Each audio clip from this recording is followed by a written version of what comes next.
There's a certain kind of loss that doesn't look dramatic from the outside. Nobody sends flowers, nobody checks in constantly, nobody sees it happening in general. But internally, everything feels different. It's the loss of feeling safe in places you used to move through without thinking, the loss of trusting your own body to just cooperate, the loss of waking up and assuming the day will feel normal. And maybe for you, it was illness, or maybe it was anxiety that showed up out of nowhere, or trauma, or grief, or a life event that quietly split your world into a before or an after, whatever it may be.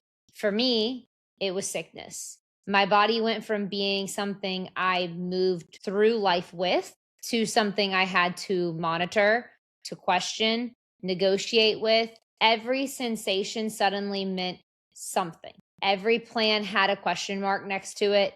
Every day started with a quiet scan of how am I feeling today? And the hardest part wasn't just the symptoms, it was the feeling that I couldn't trust myself anymore, that safety had become conditional. I didn't feel reckless or carefree or spontaneous. I felt watchful and careful and braced for impact. Like part of me was always waiting for something to go wrong. And what makes this kind of experience so complicated is that life around you doesn't stop. But inside, there's this quiet recalibration happening, a constant negotiation between who you were before and who you are becoming now. And nobody really prepares you for that kind of grief because a lot of people don't ever go through it at the same time frame. The grief of losing ease, the grief of losing certainty, the grief of realizing safety isn't something you can take for granted anymore. Because once your nervous system learns fear, unpredictability, or instability, it doesn't just forget it anymore. It remembers it forever. It holds on to that information like a protective instinct, like it's trying to keep you safe, even when that protection starts to feel like confinement. And suddenly you're living in this strange space where you're okay, but definitely not the same. You're functioning, but you're different. You're healing, but still learning how to feel safe inside your own life again.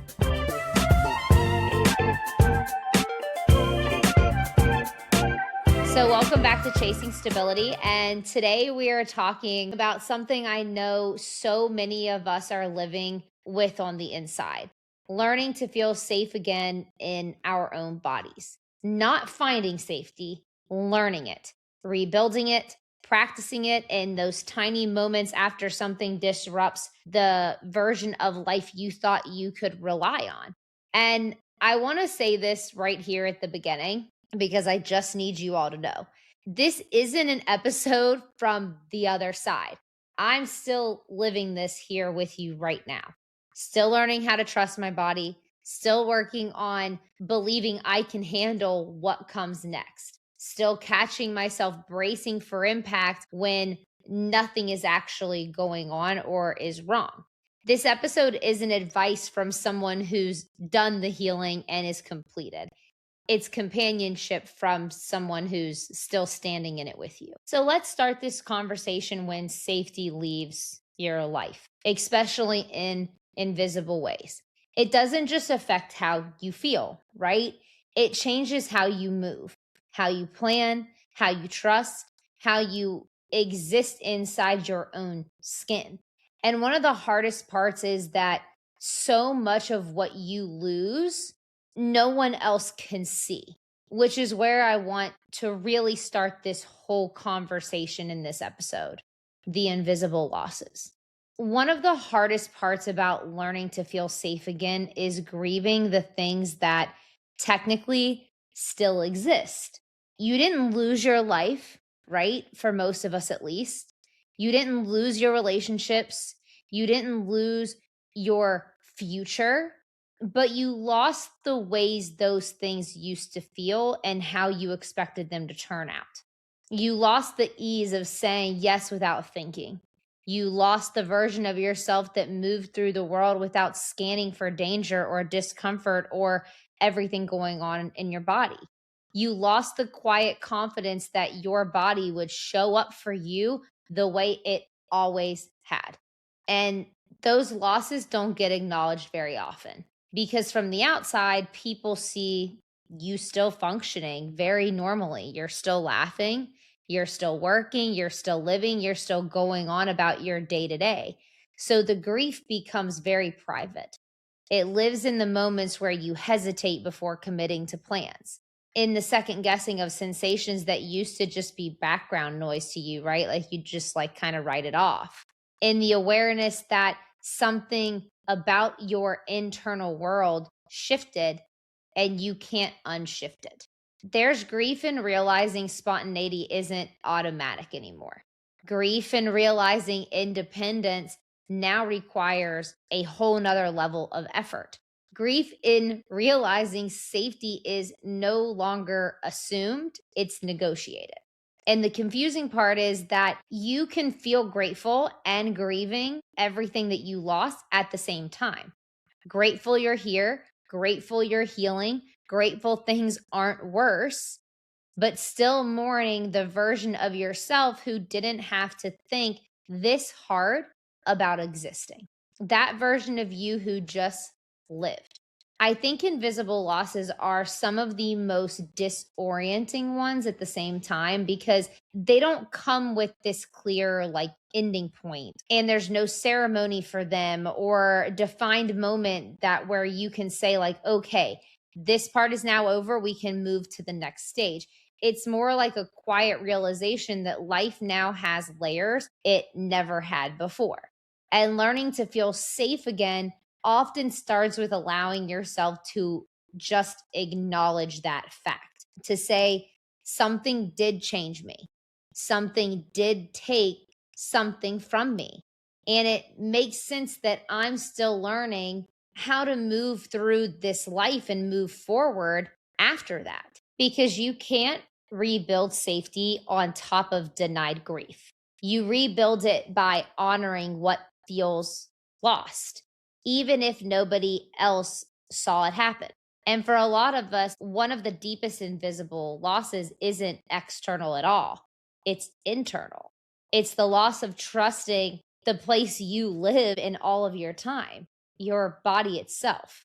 There's something uniquely disorienting about living in a body you don't fully trust anymore because your body isn't something you can step away from. It's not a job you can quit. It's not a relationship you can take space from. It's where you live. So when that place starts to feel unpredictable, it changes everything. Suddenly you're paying attention to the things you never ever noticed before: your heart rate, your breathing pattern, your energy, anything that happens, every single sensation becomes information you feel responsible for interpreting. And what used to be background noise becomes foreground anxiety. You start asking yourself questions you never had to ask before. Is this normal? Is something wrong? Can I handle this if it gets worse? It's exhausting in a way that's extremely hard to explain to people who haven't lived it, because it's not just physical discomfort, it's the psychological weight of uncertainty. The quiet awareness that your body can surprise you, that symptoms can appear without permission, and most of the time they do, that plans can change because of something you can't control inside of your own body. And over time, that unpredictability can slowly erode trust. You hesitate more. You brace for all of the horrible things more. You doubt your capacity more. And the hardest part is that you know your body isn't your enemy. You know it's trying to keep you alive. You know it's communicating something. You know it deserves compassion, but compassion doesn't automatically create safety. So you find yourself living in this strange double sided life, caring for your body while also feeling very skeptical toward it, listening to it while wishing it felt quieter, wanting to trust it while remembering all the times it has felt unpredictable. And that internal conflict can feel incredibly lonely, because how do you explain to someone that the place you exist all of the time sometimes feels like unfamiliar territory? I think this is why rebuilding safety is so layered. It's not just about external circumstances improving, it's about relearning that you and your body are still on the same team. Even if communication feels messy, even if trust feels extremely fragile, even if safety feels like something you're practicing instead of something that you just possess. And I want to say this out loud, okay, for you, honestly, and for me. Learning to feel safe in your body again is not a linear process. There are days you feel extremely strong. There are days you feel capable, days you feel almost normal or like yourself again. And then there are days you notice yourself scanning everything again, questioning everything, bracing for everything, expecting the worst. That doesn't mean you're failing. It means you're human. It means your nervous system still remembers. It means you're still learning. And learning safety after uncertainty is one of the bravest kinds of work that there will ever be. Because when you live like this long enough, watchful, careful, adaptive, it can start to feel like survival mode isn't just a phase. It starts to feel like your whole personality. And that's where things get even more complicated. You would think that once the hard part passes, once the symptoms settle, anxiety loosens, and life feels stable again, relief would just move in and stay. But for a lot of us, that's not how it works. Because when you've lived in survival mode long enough, your nervous system doesn't immediately believe calm is safe. It questions it. You might have days where everything feels okay. Your body is cooperating, your mind is quiet, nothing urgent is happening. And instead of fully relaxing, you notice yourself scanning, looking for what's wrong, waiting for the shift, preparing for any type of disruption. It's like your system is saying, oh, this is nice, but how long can this really last? And that reaction isn't negativity, it's conditioning. Your body and mind learned through experience that unpredictability was possible. So they keep you prepared just in case, which means stepping into calm can feel very vulnerable to us. Not in like a way most people would notice it, but in a subtle, almost subconscious way. Because calm requires letting your guard down. It requires trusting the moment you're in instead of protecting yourself from the moment that might come. And that can feel terrifying when you've been proven wrong before. So you end up living in this middle space, right? Not fully in crisis, but not fully relaxed or able to relax either. Not surviving the way you were before everything happened, but not completely trusting safety either. And this space can feel extremely confusing. You might question yourself. Why can't I just be grateful things are better? Why am I still anxious when nothing feels or seems to be wrong? Why does calm feel uncomfortable? But the truth is, you're not broken. You're just in this transition stage. You're learning how to exist without constant urgency. You're relearning how to soften without abandoning awareness, learning how to experience peace without interrogating it.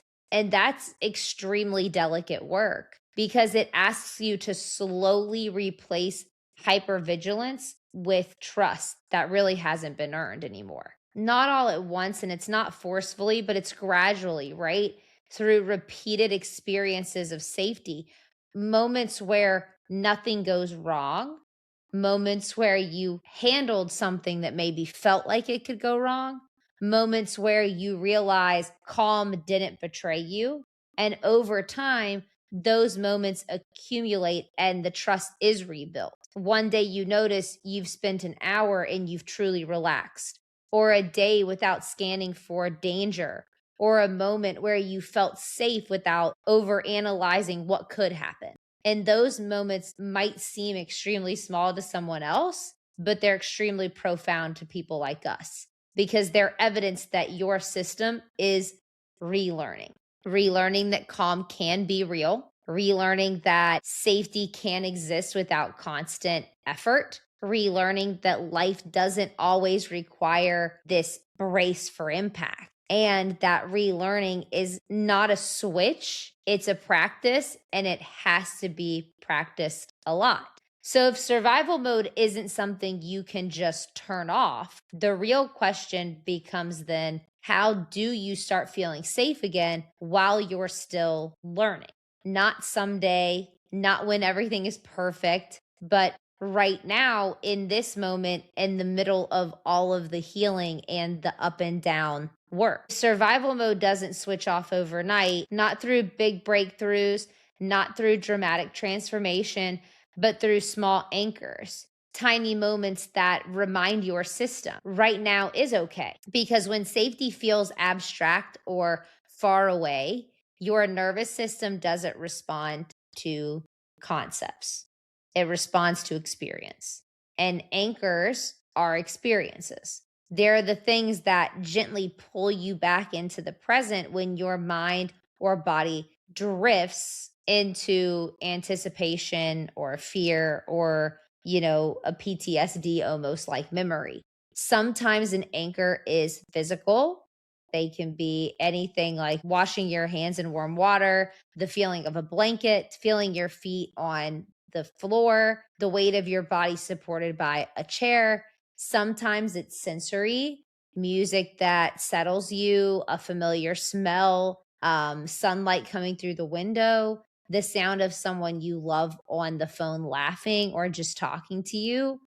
Sometimes it's relational, a text from a safe person, eye contact with someone who understands, a conversation where you don't have to perform strength. And sometimes it's even internal. And those are the moments where it's all you, like you're taking deeper breaths, you're saying kinder things than usual, the moments where you notice that you didn't spiral. None of these things fix everything, but that's not really their job either.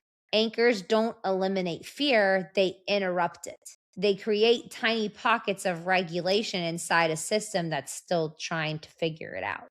And the beautiful thing about anchors is that they're accessible even when you're not healed. You don't have to feel safe all the time to feel safe in 1 second of a moment.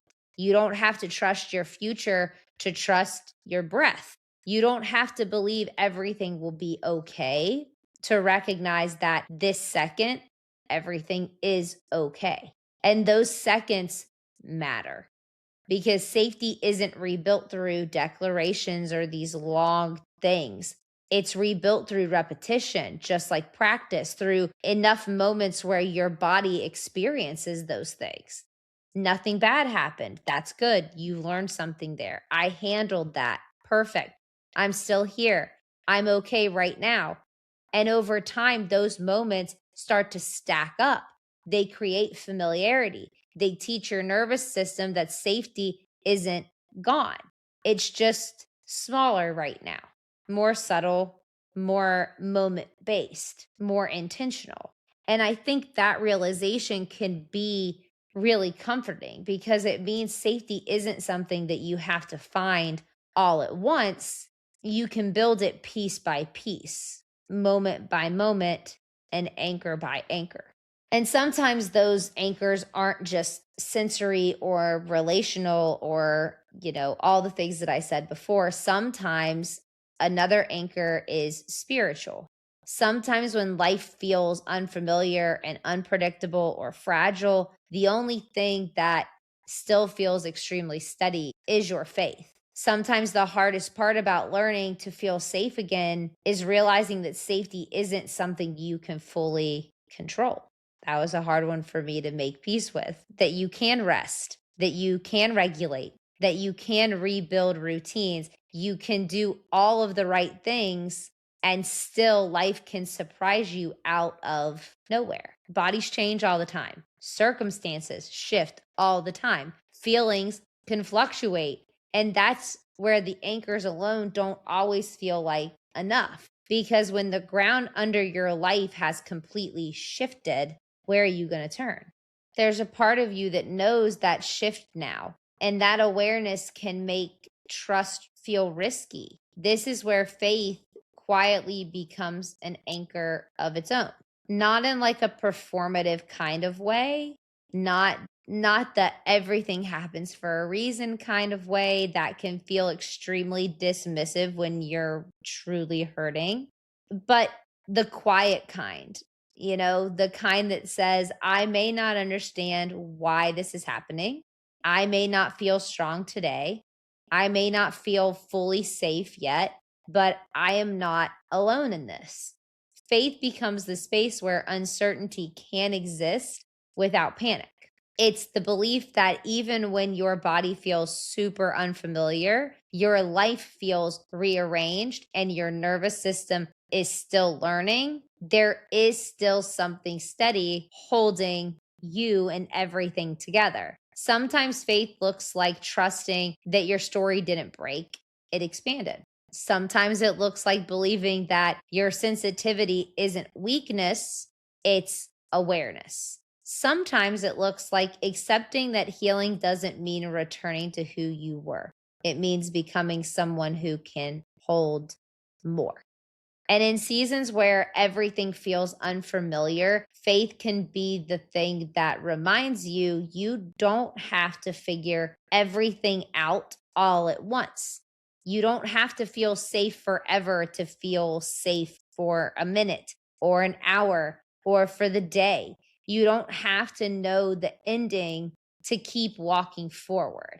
We're never going to know the ending. You have to keep walking forward. You just have to stay curious, stay present, stay open to the possibility that safety can grow within you again. And maybe that's what faith really is in these seasons, a willingness to keep showing up, even though certainty hasn't returned yet. And when you start combining the anchors and the experience and the time and the faith, something gentle begins to emerge. Not instant safety, not, the calm that you're looking for, but small truths you can hold on to while you're still learning. If learning to feel safe again had a timeline, most of us would have, already hit it. We would have crossed some invisible finish line, finally feeling like ourselves again. But safety doesn't come back on command like that. And healing doesn't follow your schedule. So maybe instead of measuring progress by how normal you feel, you measure it by how honest you're willing to be with yourself. And here are some truths I hope that you carry out through your day and the rest of your life from this episode, especially on the days, though, when it feels a little extra heavy. You are not weak for still feeling affected by what changed you. You are not dramatic for grieving things other people cannot see or feel. You are not failing because calm doesn't feel automatic yet. You are adapting. You are integrating experiences your nervous system didn't ask for. You are learning how to exist in a body and a life that feels different than they once did. And that is extremely profound work. There is this permission here to be in process, permission to have days where you feel catapulted into where you wanted to be, permission to celebrate progress while still acknowledging fear, permission to be grateful for healing and still mourn what you feel like you lost. Because healing isn't the absence of struggle, it's the presence of self compassion inside of that struggle. You don't have to rush yourself back into safety. You don't have to perform resilience. You don't have to prove that you've reached this better state. You just have to stay with yourself. And maybe that's what learning safety actually looks like in this season where we all are. Not eliminating fear, not returning to who you were before, but refusing to abandon yourself while you're still learning, staying present in your own experience, staying kind to the parts of you that still really upset you, staying open to the possibility that safety can be rebuilt slowly because safety isn't a destination you arrive at all at once, unfortunately for us. It's a relationship you have to build with yourself over time. And I am learning that and living that right now. The fact that you're here and listening and reflecting and trying means that you are also already here in that relationship. Even if it still feels fragile, even if it still feels new, it counts. Learning to feel safe again isn't about waking up one day fearless. It's about noticing the moments that soften, the moments that you do trust, the moments that you do stay present instead of scanning the whole room for danger. It's about realizing that safety didn't disappear, it's just kind of changed shape. And you are allowed to learn that reshape slowly. If this episode felt like something you needed to hear, I hope you send it to someone who might be quietly rebuilding safety too. Not because they need fixing, but because they deserve to feel understood and seen as well. And if you're in this season yourself, I hope this conversation reminded you that you're not alone, you're not behind, and you're not strange for feeling this way. Make sure you're following Chasing Stability so we can keep having these honest conversations together that aren't really being held anywhere else. All right, friends, that's all I've got for you today. Take a deep breath, give yourself a little grace, and remember that safety isn't something that you have to earn, it's something that you have to relearn. This is Chasing Stability, and I'll meet you in the in between next Tuesday.